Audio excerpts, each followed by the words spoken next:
enjoy. Cheers. Beauties. Gucci. What's up? What's up, Benzini? Cheers to the old UK boys. You always tell me that it's all up in my head. You got me overlooking all of my options. You got me going back and forth with my conscience. All up in my bed. You always see that. Episode 4, Pitchmaster Bets. We are joined by Mr. Spencer Sykes in the Terrell Davis jersey. How we feeling, sir, as he sips on his coffee? Doing great. It's an honor to wear this jersey, you know. Also have the most beautiful and wonderful Mr. Balake representing his original hometown, the Colts. Shout out AR. We miss you, brother. But get healthy, dear Lord Almighty. Need you to be healthy. Speaking of the NFL, super excited for the week ahead. Your boy had a heater last night, 7-0. Mr. Balake also had a good bounce back. I'm not going to lie. Your boy was jiving last night watching the game. Derek Carr is bad. He is bad. I don't know. What did you guys think watching the game last night? Not built for prime time, that's for sure. Yeah, that's pretty much what I was going to say. Yeah, the thing, though, that was crazy about it is he, like, when the pressure was off, like, he was kind of slinging it. Like, I was worried at the end. I was like, this is going to be classic. Like, literally in the group chat, I threw it out there being like, you know, that they're going to go for 2 and just ruin it because the way they were going for it, you know. But he was slinging it at the end. So I don't know if it's coaching. I don't know if it's Derek Carr, but they've got weapons for real. Like, you look at Olave, Kamara, Thomas was still getting some good touches. I don't know. What do you guys think the issue is with the Saints? And do you think that the Jags have got like that sauce, or what's the vibe on the old Jags? You want to start, Blake? Oh, man. I don't know. Jags have hurt me really bad in the past, so I just think they get my hopes up. They get my hopes up just to let me down. So that's all I see from the Jags, because they'll have good games like that, but then they'll just go lose to a terrible team. Yep. Yeah. So. I think Jags struggle closing a bit. I think they struggle especially when they go up. Like last night, they were up 24-9. They didn't score again until the end of the fourth. So I think they do that a lot. Even in like the playoffs last year, like they went up and then just were stale for like 2 quarters straight. So I feel like that's the Jags issue. But on the flip side, New Orleans kind of all over the place until the end of the game, and then Foster Moreau kind of just dropped the ball. Yeah, bro. Like, dude, he was. It could have gone overtime. You could just tell. I mean, social media was blasting him just walking out of the stadium, and like all the boys are like patting him and stuff, and his eyes were glued to everything that was going on above him. He was looking up into the stands, just being like, you can obviously tell in his head, he's just like, how many people are booing me? How many people are giving me the middle finger? It's like, yeah, I don't know if that dude's going to recover, because that was bad. That was bad. But yeah, I mean, wrapping up on the Jags, it's like, it was so weird because it felt like they were just dominating, you know, like but they were only up 11, like you talked about. Like, they didn't have that ability to like just put, you know, their foot on the throat and just finish it. Like, it was just done. But it felt dominant until it just wasn't, and it wasn't. So ETN's a monster. Shout out Blake's future grandpa-in-law for getting us a nice little first tutty lock there. Oh, no. Gave us the pick on the Travis Etienne anytime tutty, so had to full send that. But moving on to the week ahead with NFL, I don't have much to provide beyond one pick. You guys are the NFL monsters here. We'll start with whoever wants to rip it. What picks you got? All right. I was going to say, on the conversation of teams that can't finish and go stale, Chiefs, another one of those, been really bad offensively this year compared to how the Chiefs usually are. So I'm not saying this is a pick, all right? But if I had a for fun pick of the week, I would pick Chargers over Chiefs. Chargers money line. Outside of that, you don't have to lock it in. That's a for fun pick. I honestly think the Chargers are a better team right now. The graphic is just going to be Spencer going like this for fun pick of the week. Yeah, we'll see if I know the AFC West as well as I say I do. Yeah, no Spencer, I just wanted to ask, how does that Chargers bet go on Monday? Like, is that how you're feeling with the Chargers again? That's kind of how I'm feeling. So you might want to fade it.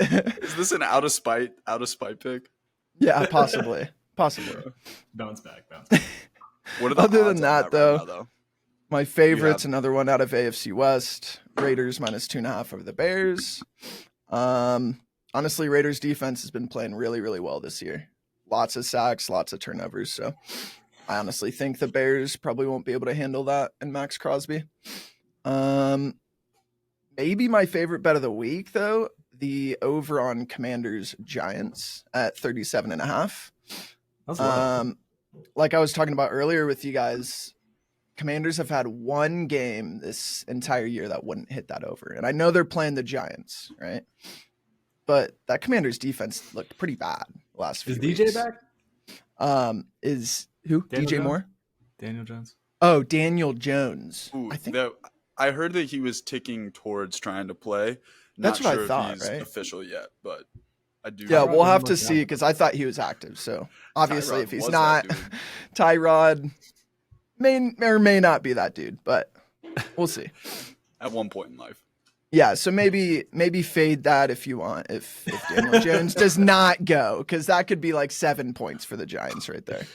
But yeah, other than that, Saquon Barkley anytime tutty. Oh. Love that. I guess that's kind of the same game there. But other than that, those were my favorites this week. I didn't see anything spectacular. What's the line on that anytime tutty? Plus 105. So it's plus money, even actually. money? Dang. Yeah. All right. I like it. That's because usually it's kind of juicy because he's just all over the place. Nice, man. Yeah. Well, last week we definitely had a heater. We kept riding those Texans. I mean, I'm still behind CJ Stroud. He's just killing it. So hit that in the teasers. This week I have some solid picks. I'll bounce off that Washington game because I think Commanders take it. I'm taking Commanders money line. The line is only 3 right now. So I don't want to mess with that just in case they get into an ass off where they're just both playing terrible. So I'll take the Commanders money line first. And then secondly, I like the Lions plus 3.5. Yeah. Ravens can't catch the ball, right? You got Lamar is a dog, but truly I think the Lions, even though Montgomery might be hurt this week, who's a huge key part of the offense, still think Lions have so many weapons, and Jared Goff is having an excellent year so far. So I want to keep back in that heat. And Justin this morning, Gibbs, I think, is going to play. So, Jahmyr Gibbs. Yeah, so that'll help with Montgomery. Just saying. Yeah. That's a huge part. So I really like that. The line right now, they're plus 3, right? So I'm going to buy the hook on that plus 3.5 just in case it gets messy. But usually it's low scoring. Detroit will give them room for their money. My lock, though, biggest one of the week is Bucks money line. Baker at home. Baker, I feel like people give him too much shit for how he gets the ball out actually really quick. He's got a great offensive line, got in my opinion, a top 10 wide receiver there. Mike Evans is an absolute beast, and then Chris Godwin to back it up. So I still think Baker is able to pull this off. Again, they are playing the Falcons. And Ritter's only been good at home. Yeah, they've only been good at home. Yeah. So you're going back to the Bay. You got Baker in this offensive line. My lock is I'm taking money line minus 140. I'm a full send on that one. Nice. I love that. My only NFL play, I'm going Dolphins money line. Just the trend that got me some bread and butter with the Jags yesterday was having low amount of tickets but high percentage of money on the bets. So that's something that you in general want to look for. It means that people that know way more than I do that are betting on these games are putting the smart money, the sharp money on these games. So 42% of the tickets are on the Dolphins with 80% of the money. So I'm going to be taking the Dolphins money line. Take some plus money there. If you want to be a little bit more safe, take the points for a little less odds. No issue there, but plus 120 for the money line right as it stands now. Gut check, over under 51.5 might be something to look at just for fun, but a lot of points. Could be a complete shootout though. Who knows? But you might be coming for Alex. You might be coming for Dion's name because I know you've been smacking the primetime games lately. You had last night, you had Monday night, so I see you going for the trifecta here. Watch out, Dion. The That primetime would be, Alex coming. yeah, no, that would be straight money. Speaking of primetime Deion Sanders, I think they might be on a bye this week. I'm not sure. Couldn't see their line, them and Notre Dame, if I'm not mistaken, unless I just could not find them. Moving over to college football. Boys, do you have any picks, Balake, if you look at any of the college football? Yeah, I do. Went 0-2, and we pushed on Oregon last week because apparently that kicker didn't want to go to overtime, so he just threw. That was crazy. So we pushed on that, but this week I'm coming back with vengeance because we have a sick game at 11 a.m. Ohio State versus Penn State. Yeah, That's going to be the baby. game of the week, right? Yeah. So I'm a big Marvin Harrison fan. Marvin Harrison Jr. might be even better coming in. So I'm taking Ohio State money line. Honestly, quick tangent, but if I'm paying minus 150, if I'm paying an extra 50 for juice, I will pay up to that minus 190, minus 200. Like, I'm not going to go much further than 200 to pay for juice, but if you're paying minus 150, you might as well pay up to that 190. So I'm going to not mess with the line there, which is at 4.5 as we speak. So I'm just going to pay the minus 190 and take Ohio State money line there. I do have two more picks real quickly. Duke is ranked. I think they're 14th was when I saw, and they're going into Florida State, who's been streaky. They're undefeated, don't get me wrong, but the line is 14.5. That's crazy. So I think Duke is underrated. Again, they're a top 25 team, so I'm going to take plus 14.5 Duke going into there because I feel like Florida State, they're either come out hot or they don't. I think two titties is plenty of space.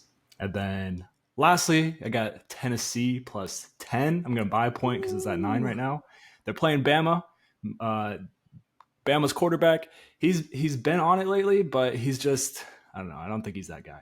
They've had some weird games for sure. Yeah, they have had some weird games. So 10 points, I feel like that's safe. Might push on it, but I'm not having faith in Bama to run it up when they almost lost to Arkansas last week. Yeah, right. They were only up by 3.5, 7. I don't know. It was something weird. It's a big game. It's gonna be loud. It's gonna be packed.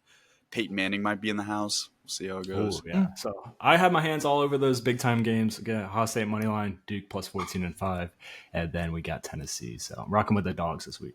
Just to touch on the Ohio State thing as well, is when you do have juice like the 150 plus for like a Marvin Harrison anytime touchdown, depending on what your unit size is, like I know mine is right now it's $40 my unit. So generally there's like a lot of these apps you're using have boosts for these games. So, especially on anytime tutties, those are a little bit more frisky. So don't get crazy and throw like a 50% boost on like a 4-leg parlay. Like, yeah, that's fun, but just throw if you can throw a 30 to 50% boost on something like Marvin Harrison getting a tutty to like push that closer to even money and just throw a 20 piece on that.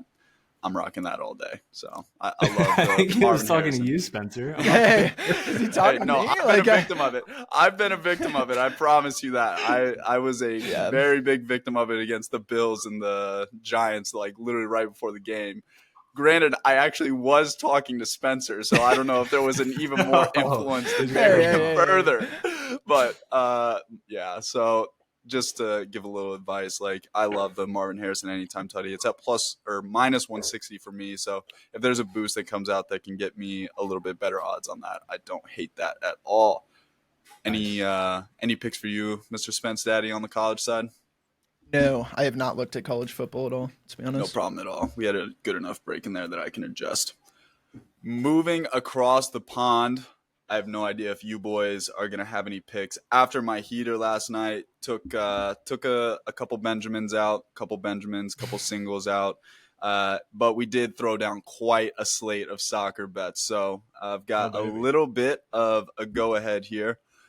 Starting off with my tried and true 7:30 a.m. tomorrow, the Merseyside Derby at Anfield. Liverpool Reds taking on the trash Everton. Will the league let Everton get relegated? They won their last two. They've been putting up some goals. Beyond that, they've been trash, and it was against trash teams. You're coming into the big boy house against the big boy team. It's always been a heater. To get some better odds, this is a little bit more frisky, one of my riskier ones where you could just see this game being tied or high scoring. But I am taking Liverpool minus 1.5 at minus 108.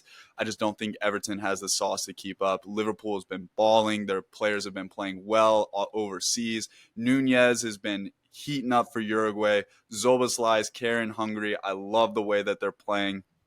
They're relatively healthy for most of their starters. They do have like Cody Gakpo missing out, but this is what's great about Liverpool. They brought in some good signings. They have one down year, and then they're just loaded back up for that bench. Then I'm going to be taking Stuttgart, tie no bet against Union Berlin. This is at Union Berlin. Okay, when you are overseas, playing away from home is a big, big factor. That's a thing that can definitely affect the team. However, Union Berlin has been ass this year. They have lost their last 7. Okay, they're 2-7 in their last 9. They have been getting slapped around since they made their push into Champions League. I think that's really affected their level of play, having to balance out, trying to compete in that top competition while maintaining a high level of play within your league, especially being the Bundesliga, is very, very tough. And then on the flip side, Stuttgart, who traditionally is not a great team, is 5-0 in their last 5. They have not been letting teams score a lot. So, I could see this one tying, but you're still getting almost plus money, even money at tie no bet. If you really want to get frisky and take the money line, I think it's like plus 160, maybe even just a little bit higher. So I love Stuttgart tie no bet. Got a little parlay, just a 2-team action here. Leverkusen has made a lot of money for Mr. Balake and I this year. Just going to keep riding with them. They're unbeaten in their last 7. Wolfsburg is having an up year, but I still think Leverkusen gets the job done. That's one of those bets where you're just going to keep riding until they prove otherwise. And then Bayern Munich playing against Mons, who is at the bottom of the table, having a really, really down year. Bayern Munich does seem to struggle in moments sometimes in these games, especially this year. They're sitting at 4th in the table, but you take minus 140 money line there, minus 410 money line, you get plus 113. They both, especially Bayern Munich, should just win that game. Moving back over to the Premier League, Nottingham Forest money line against Luton Town. Luton Town has been the darling this year. Baby. Luton Town is trash though, and it sucks because it's so much fun. Like their stadium is in this like little town, like little apartment complex almost. Little stadium, and it's super cool. It's fun, but they just have not been good. They're getting slapped around. They've lost 7 of their last 8. Were able to beat Everton away from home. Nottingham Forest has been super shaky, but you're still getting minus 150 against a team that's probably going to get relegated. I'm not going to be upset if I lose that bet. Forest should go into home and get it taken care of. Next one, moving over to the La Liga, we have Getafe versus Real Betis. Both teams to score at plus 100. Just love the odds that you're getting there. Both teams have scored in their respective matches 4 out of the last 5. So I see this to be hopefully high scoring, but hopefully just a quick cash in the first half where both teams get a quick goal. I'm then going to be jumping over to the Serie A, taking Inter Milan money line versus Torino. Inter Milan looking to push to get back to the top of the table after having a letdown. Torino has lost a couple of their last 3 or 4. So I'm just going to be riding with the top team. When you're looking at the schedule at the end of the year, this is a game that Inter Milan should win. And then likewise with pushing over to my favorite team outside of Liverpool this year, Real Madrid money line versus Sevilla. The thing that does worry me a little bit is Sevilla just got a manager change. So off of an international break, he's had a week and a half, 2 weeks with the boys. You got to wonder, is Sevilla going to be ready to play? Madrid should still come out of this. You could see this being like a sweat where it's like 1-0, 2-1, maybe tied and Madrid gets a late goal. But it's still, when you get close to plus money or even money for Madrid money line, you just have to take it. So Liverpool minus 1.5, Stuttgart tie no bet, Leverkusen plus Bayern Munich money line, Nottingham Forest money line, Getafe versus Real Betis, both teams to score, Inter Milan money line, and Real Madrid money line. And that's a slate right there. That is a slate. slate. The lucky number. Yeah, we're gonna be 7 games, baby. I love it. Yeah, I love it. For sure. But beyond that, boys, I'm loving what What's we're your doing lock, here. Alex? If you had to pick one. Oh, what's my your lock. If you had to pick one out of the Stuttgart 7. tie, no bet, no question. When you're betting soccer, like anyone that's actually watching this, if you have made it to this point, shout out your lock. We want to hear your lock, your bet in the comments. I would love to see a couple comments in under this video of something that you're looking at. But Stuttgart tie, no bet. When you bet soccer, it's always risky because when you bet money line, there's that option that they tie. So it's not just a 50-50 shot. There's that 33% in the middle that it could be a tie. So you look to try and find the Asian bets, as you like to talk about, or whatever they're called, because I've been reading it more in Pickwise. I forget what the exact terminology is for it, but finding like the safety picks. So tie, no bet, Stuttgart versus Union Berlin, who's been struggling, is 100% my lock of the week. Love it. Nice. Yeah, we'll get into those Asian handicaps. Handicap, that's what it is. That's Asian handicap. Don't cancel me. For sure, bro. Oh, boys. But yeah, speaking of, I mean, yeah, just leave a comment, continue to watch Pitchmaster Bets. Gonna be me and Balake have committed. The X account and the Instagram will be up by next week. We're going to be getting a newsletter rocking and rolling. Spencer's going to have a column. He doesn't know it yet, but he's going to be writing a full column on Russell Wilson every week. That's what he's going to do. The state of the Broncos every week. State of the Broncos. Yep. But yeah, hope you all have a wonderful rest of your week. Appreciate y'all for watching. Peace. Yep.